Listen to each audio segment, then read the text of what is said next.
10 अप्रैल को शपथ लेंगे शपथ बिहार लेंगे। में नए मुख्यमंत्री। अब ये तो अलायंस का और पार्टी का फैसला है, इस पे हम क्या बोल सकते हैं।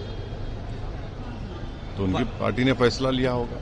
पर सर जनमत तो 25 से 30 नीतीश कुमार के नाम पर इन लोगों ने दिया। हाँ, वो तो है, आपकी बात में सच्चाई है। सर बिहार में महागठबंधन की यदि सरकार बनती है तो क्या AIMIM समर्थन देगी? बन रही है क्या? नहीं, आरजेडी के नेता कह रहे हैं कि खरमास के बाद अभी खेला होना बाकी है और तेजस्वी जी जब खेला करेंगे तो सारे लोग देखते रह जाएंगे। अब राज्यसभा में तो खेल हो गया, चुनाव में अगर होता है तो जब देखेंगे, अभी तो कैसे बोलेंगे।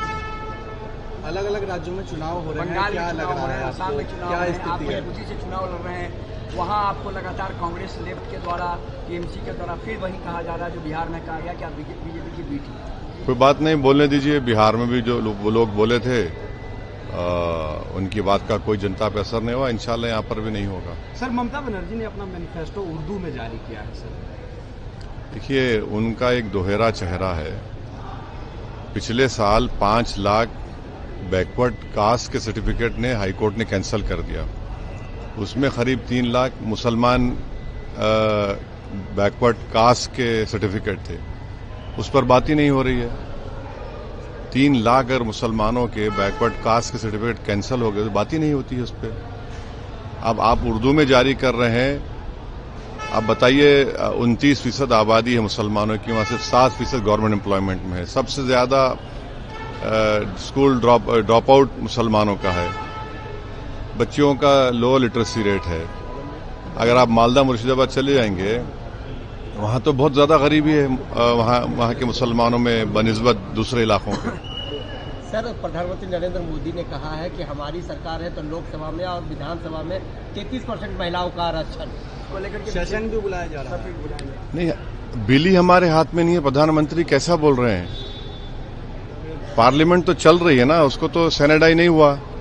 प्रधानमंत्री कैसा बोल रहे हैं? ये तो गैर अखलाकी बात है। बिल हमारे हाथ में आ जाए, हम देखेंगे। बिल आ ही नहीं रहा है। और दूसरी बात यह कि अगर 29 के बाद बुलाते तो कौन सा आसमान गिरने वाला था? कॉन्स्टिट्यूशनल अमेंडमेंट है, उसमें आपको 2/3 की जरूरत पड़ेगी।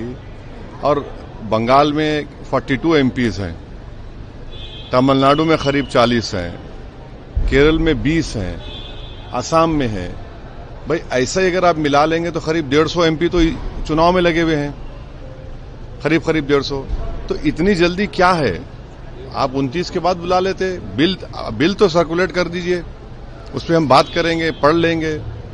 अब आपका प्रॉब्लम बीजेपी का ये है कि 16 को सेशन होगा, तो 16 के दिन सुबह में हमारे सामने अलादीन के चिराग से जिन निकलेगा एक। कैसा पढ़ेंगे उसको? ये तो बहुत सी चीजें हैं ना उसमें। तो ओबीसी का भी महिला का आएगा, सब बातें हैं। तो अभी तो बोलना मुश्किल है। चलिए, थैंक यू।